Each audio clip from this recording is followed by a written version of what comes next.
Hi guys, welcome to my channel. Thought I'd do a video about the books I've read this past couple months. I haven't been reading for a while because I have this weird monkey mind right now that I can't just focus. But this past month I've discovered that if I read at work in between patients, I'm able to get more reading done. I think that's because I have to put the book down, work, and then I can go back to the book. So I've been doing that, and that way from December 26th to January 26th, I've read 7 books. And I'm working on, books for this next little space, which I'll do another video for later. So I think reading 7 books might be a kind of a long video, so there might be a part 2 to this. So I figured we'd just go in and do the books and we'll see how far it goes, okay? I'm probably going to title this What I Read at Work. It's probably not appropriate to read at work, but I figure as long as I'm doing my job, maybe no one will be upset with me, okay? So let's get going. All right. This month probably had a theme, and that theme is not really likable main characters. And that's not a bad thing, okay? I can read a book and not like the main characters as long as the story's good. And just because I don't like the characters doesn't mean that they don't have redeeming qualities. It just means that there's aspects of the characters that I find uncomfortable, which is fine. I think a good story should make you a little uncomfortable, make you feel things that maybe you don't normally feel. And it adds a more human element, I believe, to the stories. Because, one of the things I really don't like is perfect characters. I don't like just, the sweet, innocent, everything's flowers kind of thing. Realism is good, especially in fiction. So let's talk about this book. The Last Call at the Nightshade Lounge. This is by Paul Kruger. All right.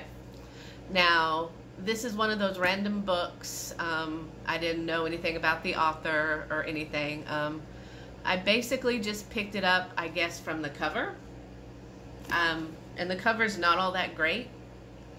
It was just something that I was like, oh, I'll read that when I was at Barnes & Noble. And I'm glad I did, because this is a neat little book with a really cool concept. I can tell you the concept without telling any spoilers. So what this is bartenders of the world protect us from demons. That's it, basically. All right. Bartenders are the fighters. Baristas are the healers. So coffee heals, alcohol makes you fight, which is kind of a fun concept. I'm kind of behind that. And so what happens is this main character here, Bailey, she is not really interested in her life right now. She went to college. She's not getting the job she wants. She has a friend that, for all intents and purposes, she was a complete and total bitch to, that gives her a job as a barback at his bar. And through the evening, everybody goes out for smoke breaks. And the smoke break is their term for they're going to patrol their neighborhood.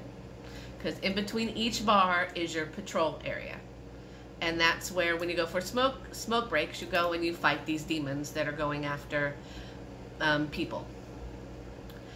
And how these bartenders fight is they make the perfect drink. Like, the Long Island iced tea is the epitome of the drink. Irish coffee, I believe that one lets you breathe fire. Screwdriver gives you psychic telekinetic powers. So you have to make this perfect drink in the exact amount. You drink that drink and then you go out and fight. And it's just basically her learning about this other world that she didn't know existed, while coming to terms with her life sucks and it's probably her fault. Because she's still an ass to her friend. She's mean. She's jealous of his new girlfriend. I mean, basically to the point where she's inappropriate with her friend a couple of times despite the fact that he has a girlfriend. It's just a really interesting book. It's worth reading. It was one of those happy surprises that I picked up. It's very all-inclusive, and it's just a really good diversified book if you want to pick it up. It's not LGBTQ per se, because that's not a main theme in here, but those themes are not treated as, oh, look at this. It's part of the story, and it's something that happens, and it's worth picking up, I think. It's really well written. There's the drink recipes for the drinks in here, so you know, you can try to make one and see if you get any superpowers. So that'll be cool. Highly recommend it. Like I said, she's really not the best character, but you can't help rooting for her anyway. So yeah, there's that one. Now this one, The Secret History of Witches by Louisa Morgan. This one I picked up for an online book club that I never got around to reading when the book club was doing whatever. I think the book club's defunct now. So I finally picked it up and read it. Now what this one deals with is it's a family saga. All right, you go generation with generation of following these witches, and they overlap. So you have one generation of a woman and her story. You'll see her daughter show up in that section, and then the next will be her daughter's story with her daughter showing up and that moving on, and that starts from like the late 18th century and goes up to the early 19th century. And what the story is basically is it takes place in Normandy. These gypsies, travelers, sorry, were being run out of France.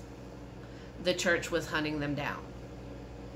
And so this one person's last act to keep them safe was she cloaked them.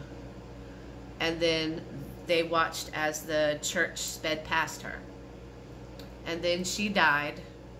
She was the last to have the full power of the witch line. And then the next day, they were able to get on a boat and go to Scotland. Once they got to Scotland, that's where they set up the family for the next 2 or 3 generations. And it just goes through their lives. And it's a really good book. And all the characters are really sympathetic. There was only one section that I didn't like, and it was just because, well, she was mean. But that's okay. She was just a mean person, but she got what she wanted. And the part that I liked is karma still came back and got her in the end. Irene was not my favorite character. She was like, you know, the early 19th century, 20th century, sorry, the early 20th century. And so she got what was coming to her, but still, that was still, and it's just each generation you deal with them being new to Scotland, then you deal with the church finding out that they're witches, and then you deal with them having to run from that, then someone trying to better their station, which was Irene, and then you deal with the ending where it stops around World War I. And I liked how real the women were. They were very close to each other, but the conflict was not unheard of. There was betrayal, there was all kinds of different things going on. And it's a long book. It's not complicated. None of the stories are complicated. It's easy to follow. But it was just, if you like following books with strong women, even strong women who are mean, it's definitely worth the read. I really enjoyed this book. It was well written. Okay. After I finished that book, I needed a little bit of a palette cleaner. Now, palette cleaner for me isn't like romance novels or anything like that. Palette cleaners for me are Heather Graham novels. So we're going to do two at once, Ghost Walk and Deadly Night. Now, the reason why we're doing two at once is because though while I love Heather Graham, I think she's wonderful, she pretty much has the same formula for her books. So I know what I'm getting in when I pick up a Heather Graham novel. And what you're getting is a woman that witnesses a murder that has some slight psychic powers. They get in touch with the secret FBI crew that comes in to save her. Usually there's some strong alpha man there that also has psychic powers. Usually that man has a wife that's passed away, that he's still broken up about it, but they feel this attraction to each other.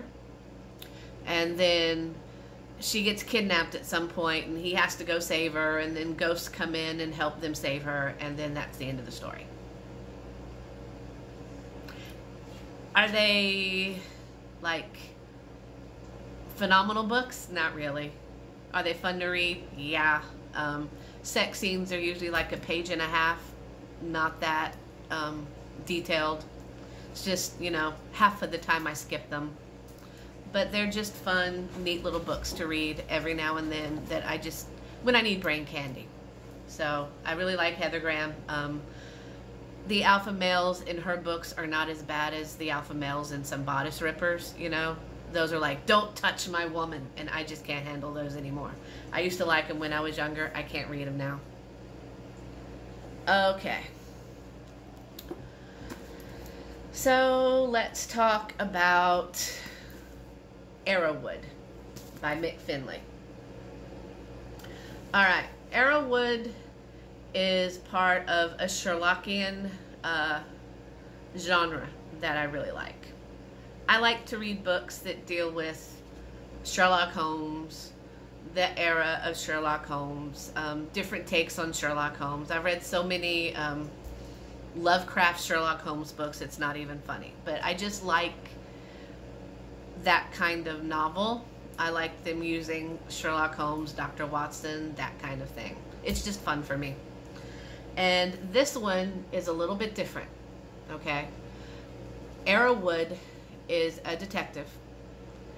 He is not really a contemporary of Sherlock Holmes. What he is he would consider himself a rival of Sherlock Holmes, a scholarly man of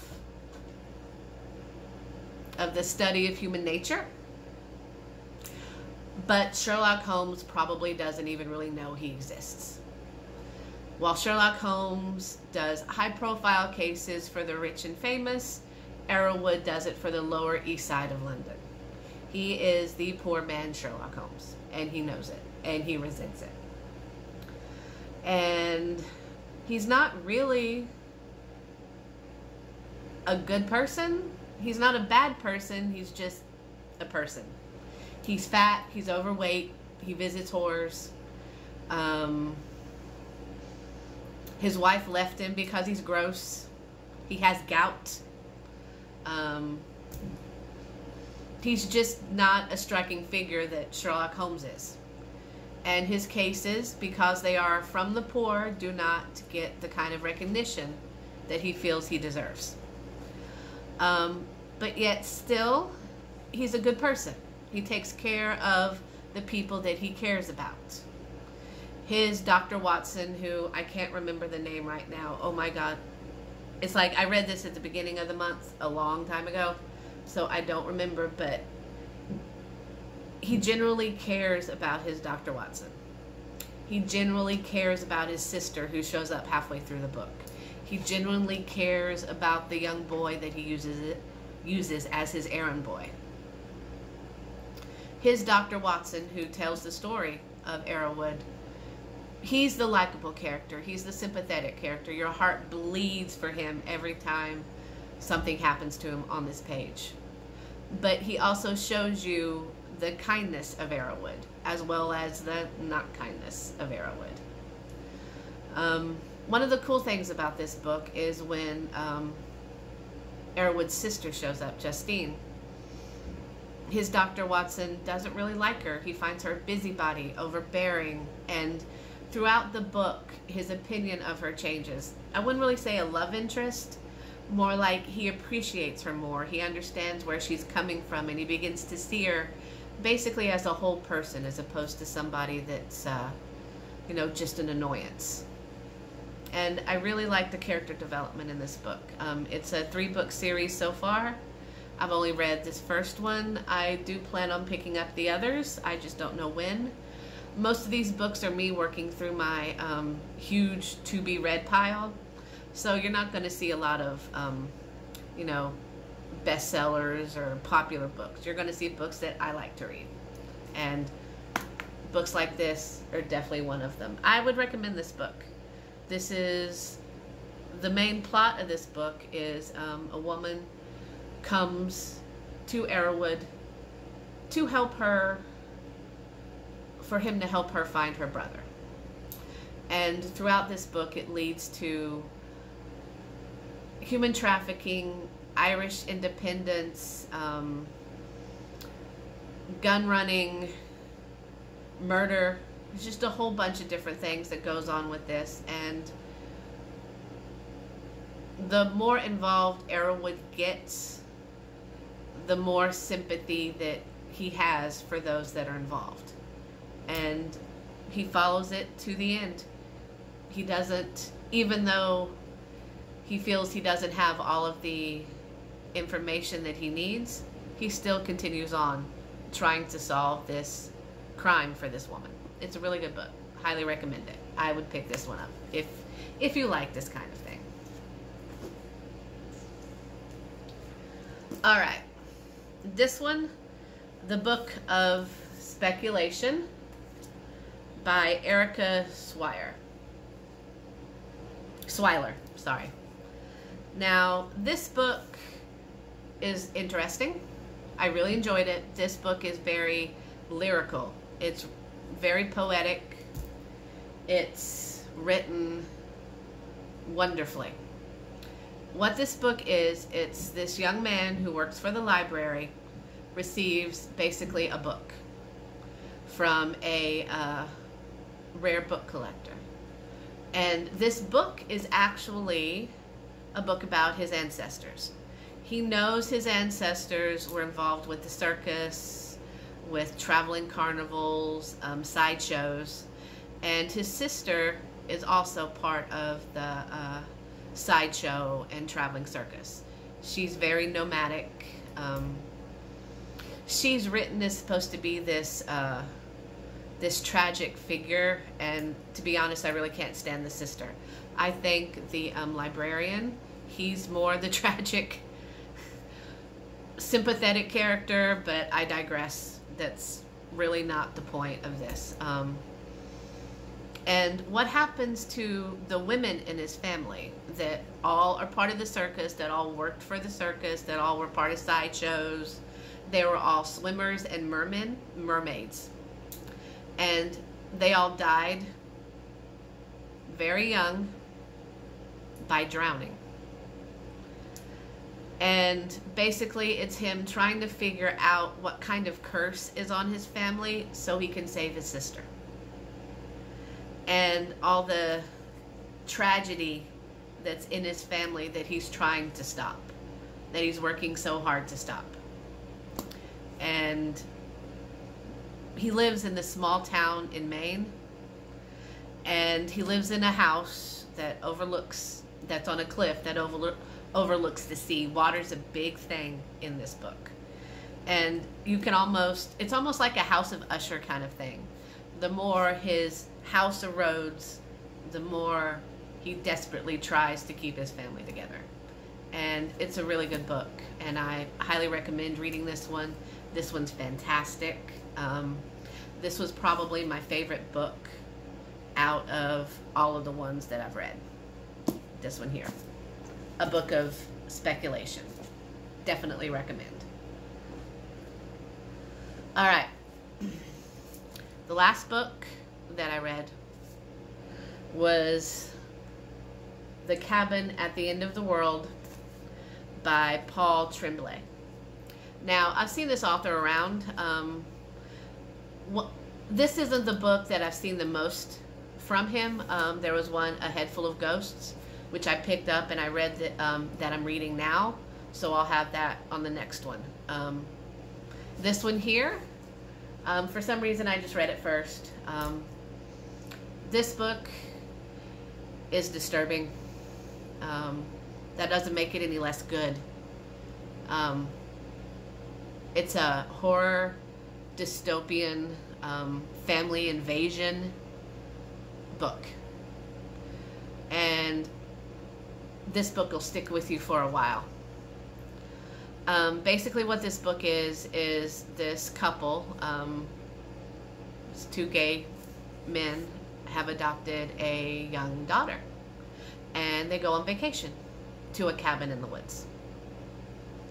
And while they're there, these 4 people show up and try to convince them that in order to save the world, they have to voluntarily kill one of them.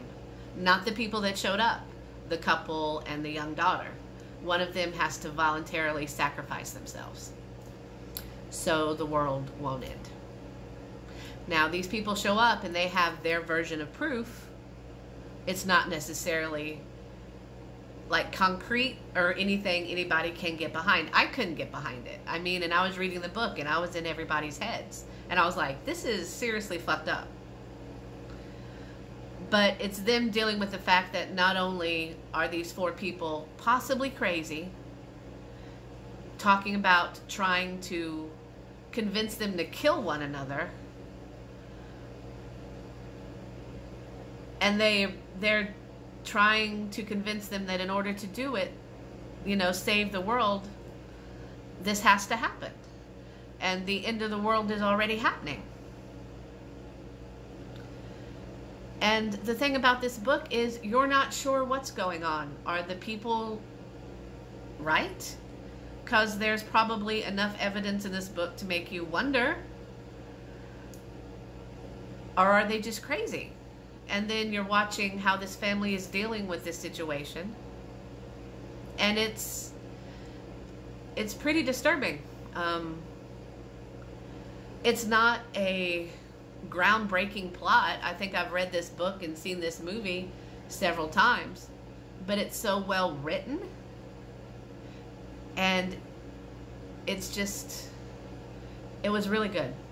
It was really good. This was probably one of the better horror books that I've read in a really long time, and I would recommend reading this one. I really haven't read any book this month that I would recommend.